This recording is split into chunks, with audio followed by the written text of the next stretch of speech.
कक्षा षष्ठी विषय हिंदी प्रकरण 16 वन के मार्ग में सवैया भाग 1। इसके लेखक हैं तुलसीदास जी। लेखक परिचय। इस कविता के लेखक हैं गोस्वामी तुलसीदास जी।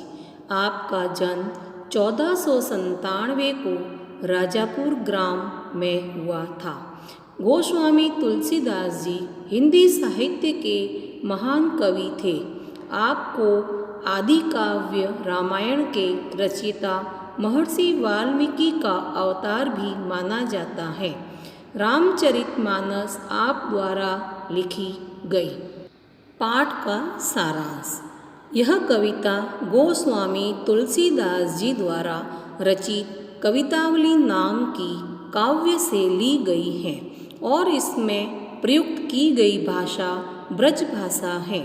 यह हिंदी नहीं है, यह ब्रज भाषा है। इस कविता के दोनों पद्य हैं वो विशेष प्रकार के छंद में लिखे गए हैं जिसे सवैया कहते हैं।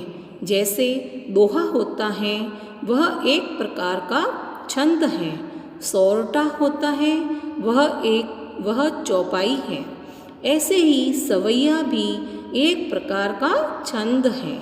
प्रस्तुत कविता में गोस्वामी तुलसीदास जी ने श्री रामचंद्र जी के वन गमन का वर्णन किया है कि जिस समय वे वन को प्रस्थान कर रहे थे उस समय वन के मार्ग में अत्यधिक थक जाने के कारण सीता जी की क्या दशा थी तथा उनकी इस दशा को देखकर श्री रामचंद्र जी ने क्या निर्णय लिया।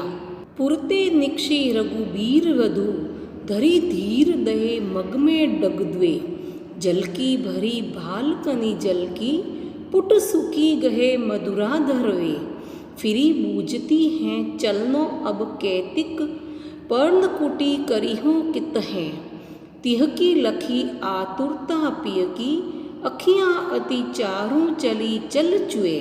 प्रसंग है। प्रस्तुत पंक्तियों में श्री रामचंद्र जी और सीता जी के वन गमन का प्रसंग है और मार्ग में सीता जी जब चलते चलते थक जाती हैं तो उनकी स्थिति को देखकर या उनकी दशा को देखकर श्री राम जी को अत्यंत दुख होता है। इन्हीं भावों का इस प्रस्तुत पद्य में वर्णन किया गया है। पुरते निक्षी रघुबीर बधु धरी धीर दये मग में डगद्वे। इसको एक बार साथ साथ बोलिए। पुरते निक्षी रघुबीर बधु धरी धीर दये मग में डगद्वे। अब इस पंक्ति में कठिन शब्दार्थ आए हुए हैं, इनको आप ध्यान से सुनना और समझना। पुरते, पुरते यानी नगर से या अयोध्यापुरी से। निकसी, निकसी माने निकली। रघुबीर बधु, रघुबीर बधु किसको बताया गया है? सीता जी को। धरी, धरी मतलब धारण करके। धीर, धीर मतलब धैर्य या धीरज। दये, दये का अर्थ रखे। मग यानी मार्ग या रास्ता। डग यानी कदम। द्वे यानी दोनों। देखिए एक एक शब्द का अर्थ बताया है। अब इसका सरलार्थ पढ़ते हैं। कवि कहता है कि श्री रामचंद्र जी की पत्नी सीता जी जब अयोध्यापुरी नगर से वन गमन के लिए श्री राम जी के साथ निकली तब उन्होंने अत्यंत धैर्य धारण करके अपने दोनों पैरों को रास्ते में रखा, अर्थात उन्होंने बहुत धैर्य के साथ वन के मार्ग में अभी वह 2 कदम ही चली थी। दूसरी पंक्ति है। जल की भरी भालकनी जल की पुट सुखी गहे मधुरा धरवे। इसको वापस पढ़िए। जल की भरी भालकनी जल की पुट सुखी गए मधुरा धरवे। अब एक एक शब्द का इसका अर्थ आप समझना। जल की, जल की अर्थात दिखने लगी। भाल, भाल मतलब मस्तक या माथा। कनी, कनी माने बूंदे। जल, जल यानी पसीना या पानी, पानी की बूंदे या पसीने की बूंदें सूखी गए यानी सूखना। पुट, पुट मतलब पात्र या बर्तन। यहाँ पे पात्र दिए हुए, पात्र किसके लिए दिए गए? होठ के लिए, होठ सूखना।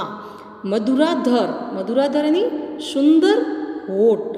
धर मतलब होठ, मधुरा मतलब सुंदर, तो सुंदर होठ। अब इसका अर्थ यहाँ पे बता रहे, कवि कह रहे हैं कि वन के मार्ग में सीता जी अभी 2 कदम ही चली थी और वे थक गई तथा उनके माथे पर पसीने की बूंदें दिखने लगी।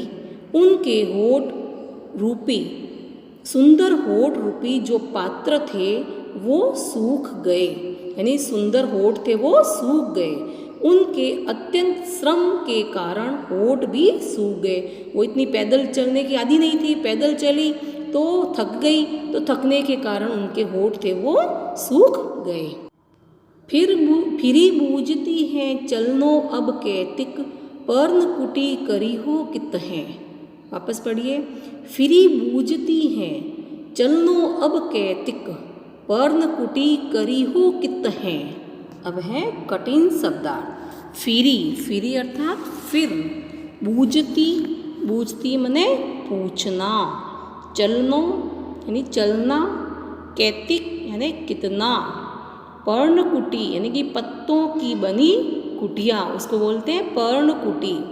कित यानी कहाँ, करी हो मतलब करेंगे या बनाएंगे।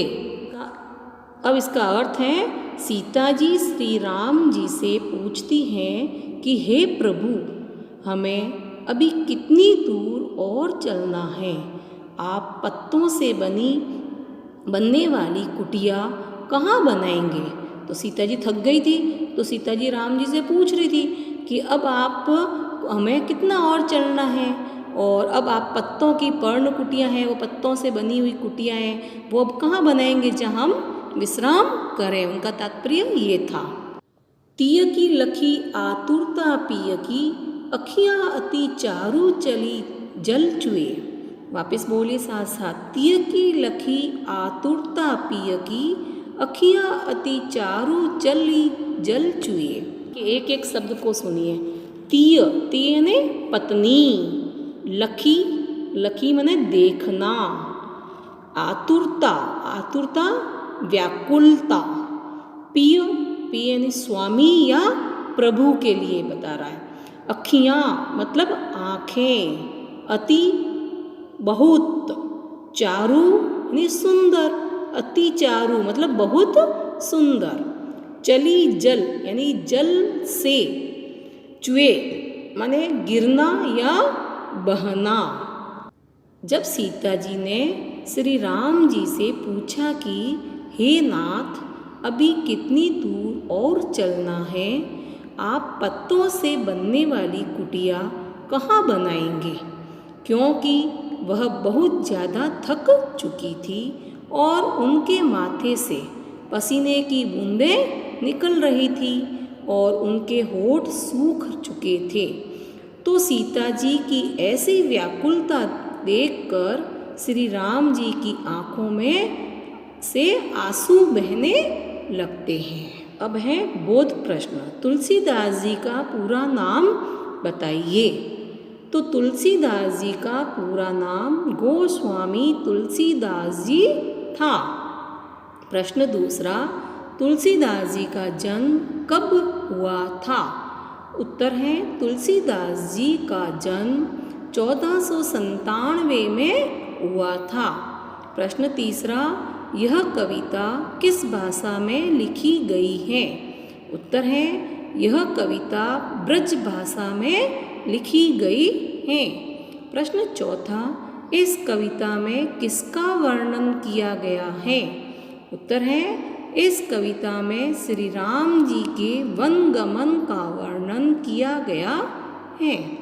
अभ्यास प्रश्न। पहला प्रश्न है, नगर से बाहर निकलकर 2 पग चलने के बाद सीता जी की क्या दशा हुई?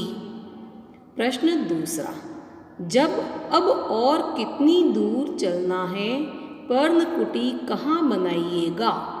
किसने किससे पूछा और क्यों? प्रश्न तीसरा, राम ने थकी हुई सीता की क्या सहायता की? अब इन सभी प्रश्नों के उत्तर बोध प्रश्न और जो इस कविता के अंदर कठिन शब्दार्थ आए, प्रत्येक एक एक शब्द का आपको कठिन शब्दार्थ बताया है, इन सभी कठिन शब्दार्थों को आप कॉपी के अंदर करेंगे और उसको याद करेंगे।